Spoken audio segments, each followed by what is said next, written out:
The internet is full of stories, ghost tales, urban legends, and things that make you shiver. But some stories feel disturbingly real, twisting the ordinary into something deeply unsettling. These are the tales that make you double-check your locks at night and glance over your shoulder in empty parking lots. They prey on the mundane, turning everyday moments into nightmares. Today, we're diving into 10 unforgettable internet horror stories, some fiction, some rumored to be true. Each one will leave a mark. Let's begin. Imagine a late-night knock at your door during a storm. You peek out and see two children, drenched, asking to come in and use your phone. Their voices are flat, emotionless. Something feels wrong, and then you notice, their eyes are pitch black, no whites, no irises. Suddenly their request feels like a demand. Every instinct screams at you not to let them in. You slam the door, heart pounding, but the tapping starts again. At your back door, then a window. They test every entrance, their black eyes searching for a way inside. Those who claim to have let them in speak of misfortune, illness, and terror that never leaves. The horror isn't just their appearance, it's the certainty that letting them in would be a mistake you'd never survive. The legend endures because it feels like it could happen to anyone, anywhere. Would you open the door? Or would you trust your fear? The choice is yours, but the story lingers. That's why the black-eyed kids haunt the internet, and maybe your dreams. The Backrooms isn't a monster. It's a place you stumble into by accident. One moment, you're in a normal hallway. The next, you've slipped into an endless maze of yellow, empty office rooms. The lights buzz overhead, the carpet is damp, and the air smells of mold and something unidentifiable. There are no windows, no exits. Just more rooms, more hallways, all the same. The silence is crushing, broken only by your footsteps and the hum of the lights. You wander, lost, until you hear something else moving, something unseen. The lore says you're not alone. In the Backrooms, you're not just lost. You're being hunted. It's a nightmare of endless monotony and lurking terror, and there's no way out. Ted the Caver began as a series of blog posts in 2001. Ted and his friend Bee discovered a mysterious cave and spent weeks widening a strange, windy hole deep inside. As they dug, they heard screams and whispers echoing from the darkness. Ted became obsessed, pushing deeper despite Bee's fear. He found strange hieroglyphs and felt watched. His final post, he's going back in, armed with a knife to face whatever's there. The blog was never updated again. Ted vanished, leaving only questions and dread. A man lets his golden retriever in from the yard only to find his real dog already inside. Two identical dogs, one real, one impossible. The imposter's friendly look melts into something cold and alien. The man stands frozen, realizing this thing is not a dog. The story ends there with the horror of the familiar turned sinister.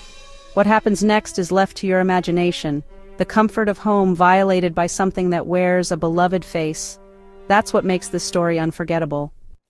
At summer camp, one counselor, Mr. Peterson, was different. He never ate, never slept, and always seemed to know everything about the woods. Kids saw him standing at the forest's edge, staring into the dark for hours. When campers got lost, he'd just appear, leading them back without a map, moving silently through the night. At summer's end, his contact info was fake and no one remembered hiring him. He vanished without a trace. Was he a ghost, a guardian, or something else? No one knows. Only the unsettling memory remains. Some mysteries at camp are never solved. Candle Cove was a creepy kids show remembered by dozens on an online forum. People recalled disturbing puppets, a villain called the Skin Taker, and episodes of pure nightmare fuel. But when someone asked their mom, she said there was never a show, just static on the TV. All those kids across the country staring at nothing, imagining the same horror. There were no puppets, no show, just a shared nightmare. The thread went silent as the truth set in. Sometimes the scariest stories are the ones we create together. Candle Cove is one of those stories. On a late-night walk, a man encounters a figure dancing down the street. The stranger's face is twisted in a wide, unnatural grin, eyes staring at the sky. When the narrator tries to avoid him, the smiling man follows, moving in silent, exaggerated leaps.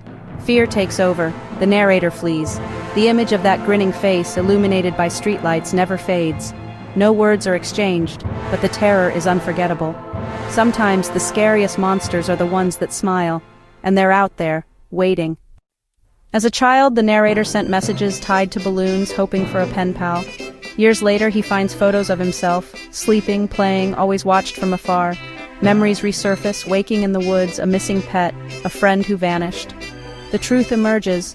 Someone found his balloon and began stalking him, shaping his life from the shadows. The horror isn't a monster but a predator always just out of sight. Every memory becomes a clue to a nightmare lived in plain sight. The final realization, he was never alone.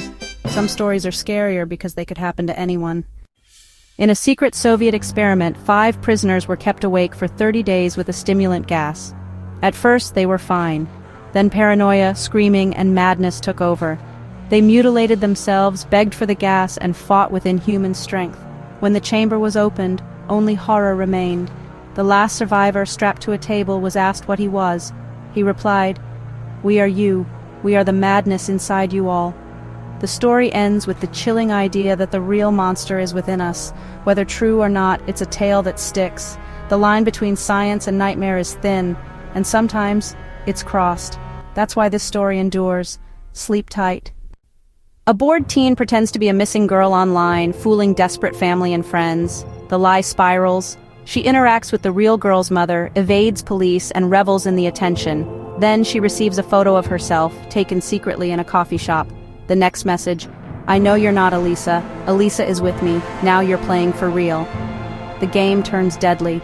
The story ends with the narrator realizing she's caught the attention of the real abductor. The hunter has become the hunted. Sometimes the internet's darkest stories are warnings. Some games should never be played, and some lies become nightmares. 10 stories from the web, each one a glimpse into our deepest fears. They remind us that the line between fiction and reality is thin. Some are clever tales, others whispered to be true. The fear is real even if the source isn't. What happened to Ted? Who was the smiling man? Some questions have no answers. The internet is full of stories waiting to be told. If you want more, subscribe and stay tuned. Part 2 is coming soon.